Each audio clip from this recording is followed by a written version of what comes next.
Hey, what's up, Liron here. Today I want to discuss with you an interesting, maybe a little weird idea, and that is don't trust the process.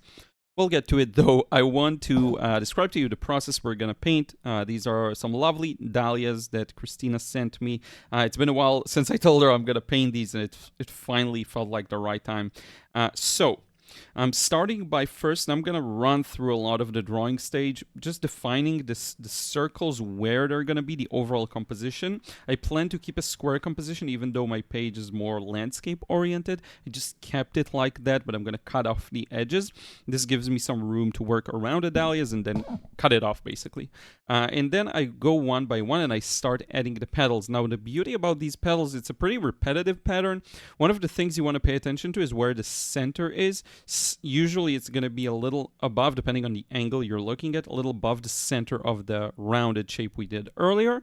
And then I'm just following the kind of wavy patterns of the leaves. I see the leaves feel very thin, which I love, very thin, kind of gentle, which makes them very wavy and almost like a lot of folds in cloth, in a way, if that makes sense. I'm adding a few indications for the leaves around them, but for the most part, this is a very simplified drawing.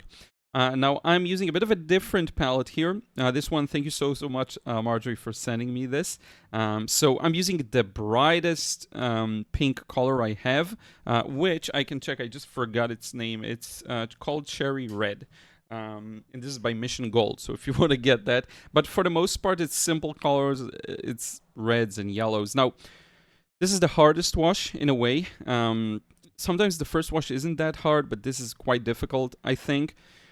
And the reason I chose this idea to maybe open up for discussion, don't trust the process, is the more I think about it, you are not guaranteed anything. Even when you trust the process, you are not guaranteed a result you'll be satisfied with. And even a more long-term approach, and I'm just mixing it up. I had a bit of red and then added a bit of yellow, so more orange. Now I'm going to do some wet and wet. This is the most important part, actually.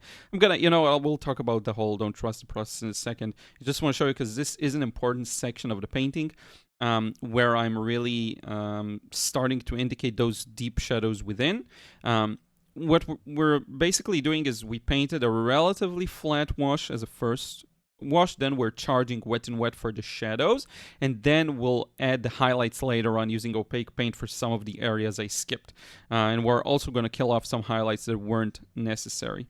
And this stage in particular is quite important because you do want to make sure that you leave enough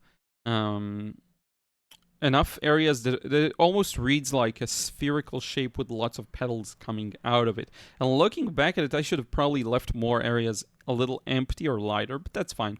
We're going to deal with that later on. I want to show you how I merge it with the background. I'm starting with a very strong green, but this is way too strong, so I'm going to dumb it down in a second.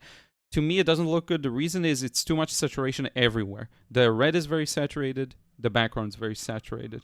And I'm just going to stretch that out around the flowers and do as best of a job as I can. It's a tough wash. Don't worry, you're going to see, even though it's quite patchy, it's still going to make a lot of sense. I mixed a bit of red into it, making it a little more muted and natural looking. Don't worry, we're going to fix everything in the next wash. So this just is to show you it's not as important. But in any case, the idea of, trusting the process, you're not guaranteed a good result. And even in the long term, even if you trust the process, quote unquote, you are not guaranteed growth and improvement just by pure trusting the process. Not at all, because in trusting the process, there's this sort of a deal that a person makes. I'm going to trust the process, and in return, I'm going to improve. There's this expectation that when I trust the process, I'm almost somewhat guaranteed to improve and grow. Now, I'm going to burst a couple of bubbles. You're not guaranteed it. And the more I think about it, trusting something that you're kind of almost believing in or hoping for or expect, that is, to me, it's a very weak way of doing things because you're not guaranteed anything. The only thing I really would trust is a system. It's something automatic that I don't have to rely on myself. if that makes sense, right? Now, you can have whatever beliefs you want. I'm not telling you not to believe in stuff. I'm just saying, for me personally, the more I think about it and the more I mature, not just as an artist, but as a person, I'm starting to feel like beliefs aren't that important, honestly. I know it sounds strange, but that's just how I feel. See, this wash is super patchy, don't worry about it.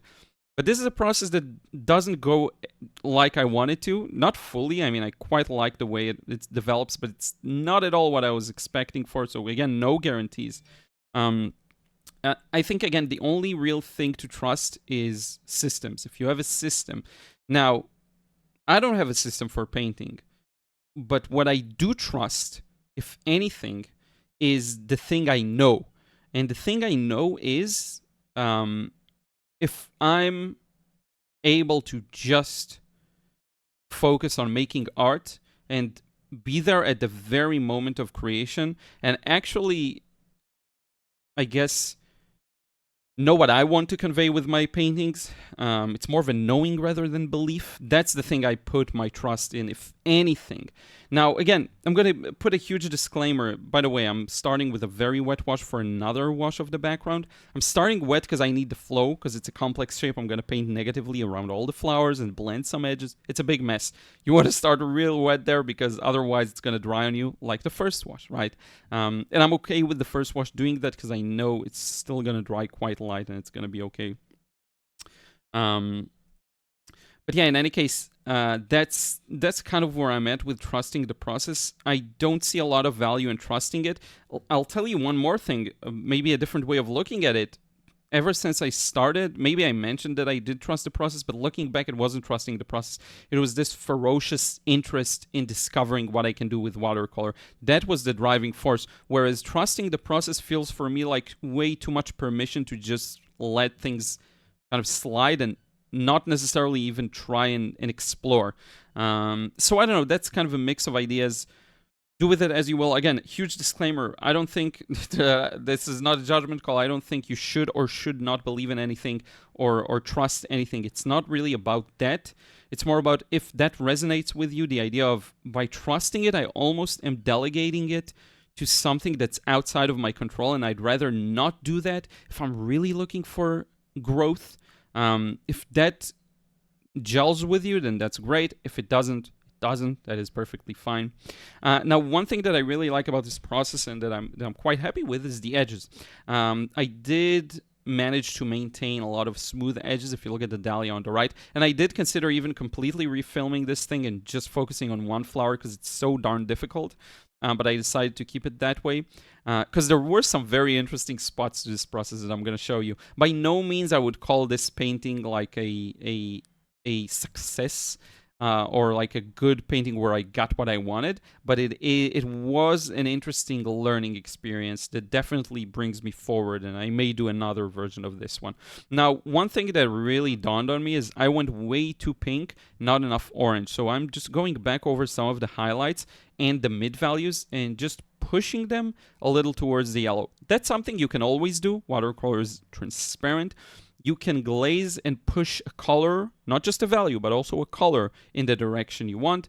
The lighter your glazes are, the more time and opportunities you'll have to change the colors and the colors, I would say, and the values more gradually, you know. So even though I'm usually very bold, there's nothing wrong with painting with thin layers. Now, on the other side of things, I bring back a lot of the highlights that I missed. A lot of highlights that feel like almost highlight to mid value, of just the lighter side of the mid-value scale, if that makes sense. It's a little strange, but when I look at it and squint my eyes, I do see a lot of these touches of yellow. The colors I'm using are Designer's Gouache together with John Brilliant. It's a bit of a weird mix. You'll see it later on the palette. I just really wanted to zoom in here. But this starts to indicate some shapes of petals, and we will zoom out later on and you'll see what I mean. Like it reads really well in the overall composition, even though I don't necessarily think I nailed the shapes and details like I wanted to. There are quite a lot of fundamental mistakes in my color matching and my value matching here, where some of the values aren't dark enough, aren't light enough. It's a big mess in a way, but the mere act of doing it, that's all that was necessary for me to gain whatever insights I would have, should have gained, you know. So yeah, so I'm doing the same thing for all the flowers, all the petals. And next up is gonna come something like a really fun stage where I'm gonna paint some of these leaves that you see underneath, also with opaque paint. You'll see in a second. But I am adding a few petals down below. I told you a few fundamental mistakes in my values. That's me correcting one of them, just adding these gentle petals below that are kind of a muted purpley pink. Once they dry, it'll make a lot more sense, you'll see. Also adding a few stronger reds to the middle, a few yellows. Again, this is kind of that's the stage where a lot of people get stuck, like the dreadful stage where I don't know what to do, I don't know where to push it, I don't know what I want from it. And that's something I did talk about in the how to know when to finish a painting. But in any case, this is really cool. So I'm painting the highlights, which is something, again, if you do exclusively watercolor, you don't experience much, but it's a really fun way of doing things. You see, usually you leave the highlights behind, but I'm actually painting it. So I'm painting the shape of that leaf, excluding the cast shadows of the petals. And if you kind of squint your eyes or take a few steps back, in a few moments, it will actually make sense. It will read like a really nice highlight leaf. You'll see it was really fun. It was one of these moments where I really, sometimes during a painting process, I feel like I really see the matrix. I'm like, oh, that's what I'm painting here. It actually works really well. Something that sometimes can be a little trickier with watercolor because you don't paint directly. You're painting in a very gradual layer based. Even for me, when I tend to work very bold, the way I paint is still very stages based. It's not like, again, mix, put the paint on paper. Mix, put the paint on paper very opaquely. That's just not really watercolor. It could be, but for the most part, it's not. Now look at the petals on the dahlia on the right. The petals underneath that I added with opaque paint. Look at how much more sense they make now. It's a very neutral, grayish type of purple, violet that I think works really well. And I needed a lot more of these on the left side there, on the other dahlia, and I kind of lazied out. So now I'm adding a few of these other leaves that are quite gray, interestingly enough. I know it looks super light. It's actually going to dry a little darker. That's what happens when you use gouache. It's the other way around when you mix it with paint. I mixed it on my palette. Let me tell you exactly what paint that is. That is Verditner Blue, I think it's called. Verditner Blue, Mission Gold. So very interesting color. I think it's Mission Gold. I mean, it was in the palette.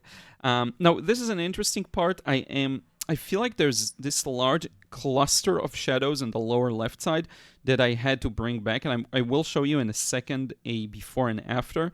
This was quite important because it helps portray the entire flower as a three-dimensional shape, whereas it's a little flat right now.